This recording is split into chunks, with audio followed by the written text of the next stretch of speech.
Hi, we're in the Fritz Gallery on a beautiful, absolutely gorgeous February afternoon in Palm Beach, Florida, for a show titled The Patterns We Perceive, New Paintings and Other Mysteries, which is a collection of new works on canvas and prints.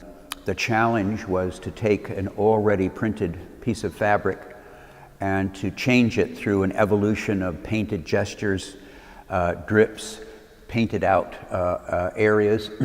In this picture, in terms of recognizing pattern, this is called mums the word, a play on words. These are mums, and they're in a pattern of 4. So when you're looking at this object, you start to perceive other patterns.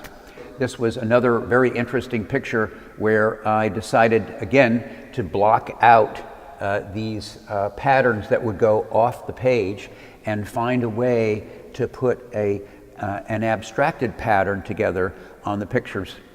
Most of my work, if not all of my work, is an appropriation of a printed material, a page in a magazine or a newspaper. And in this case, I found an ad from 1950 that had a lady and her bag, and decided to cut it in half and to flip it over upside down. So when you look at it, you don't see at the same second that it's a lady with a bag, here's her hand, but you see a different kind of composition. And the double bag lady, of course, comes from the smaller bag lady picture, but in this case, we put both of them together and sideways. It's the simplicity of the composition that I enjoyed and the challenge of making something very pedestrian into something very interesting. These are among my most favorite works in the show and among the most famous works in my collection. One picture in particular was sold 30 minutes before we opened the show, which I'm very proud of.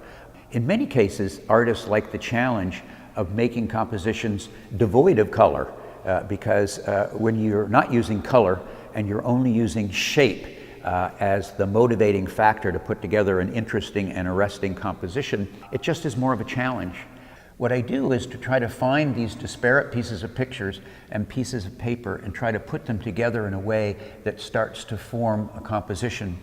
There's a lot of personal enjoyment with these because you have no idea which road you're going down, whether you're going to take a right or a left or what makes sense. It's just what feels right at the time. In addition, we have other larger paintings. One of them, my favorite, called Macy's Mickey Day Parade, where an 82-inch tall painting depicts the debut of Mickey Mouse in 1937 in the Macy's Day Parade.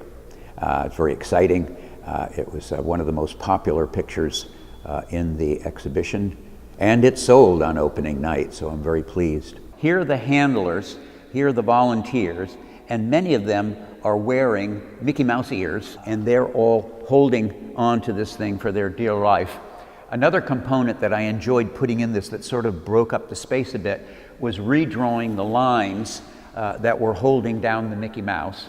And because it was a rainy day, I exaggerated a lot of the painting drips that sort of had a kind of a metaphoric connection to a rainy day, but also added to the painterly aspects and surface. In many cases, I've gone back and painted in clouds that accentuate a building. I'm always looking for something way in the background that gives a space.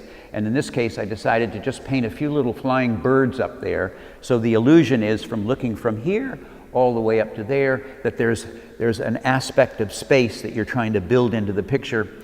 It really is an example of one more way of kind of holding an aesthetic note longer.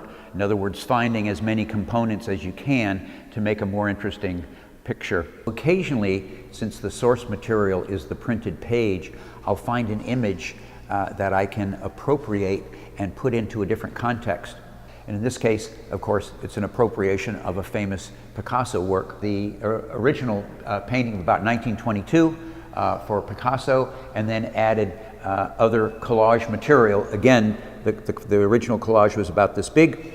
Then I blew it up to this size, and then began, it started as a black and white piece of paper, to color in the face, adding a little makeup, adding some color into here, and then the final piece was coloring in this blue circle And the title of this picture is Blue Period. Part of the aesthetics of the picture is its recognizability, that it comes from a Picasso-esque, if you will, composition, and that there are added elements onto it. An image that already existed, and twisted it and manipulated it into something different, into something new. And that's really the mission that I have as an artist, to make something new out of something old. Of all the shows that I've had, and I imagine it must be well over 100, this is absolutely hands down the most beautiful showplace I've ever had the opportunity to exhibit my work. Great spaces, beautiful walls. Apparently the structure was built in the 1930s as a dance hall, and so with that it has a second floor with beautiful rafters, which sort of adds to the ambiance and also the concentration in looking at the pictures.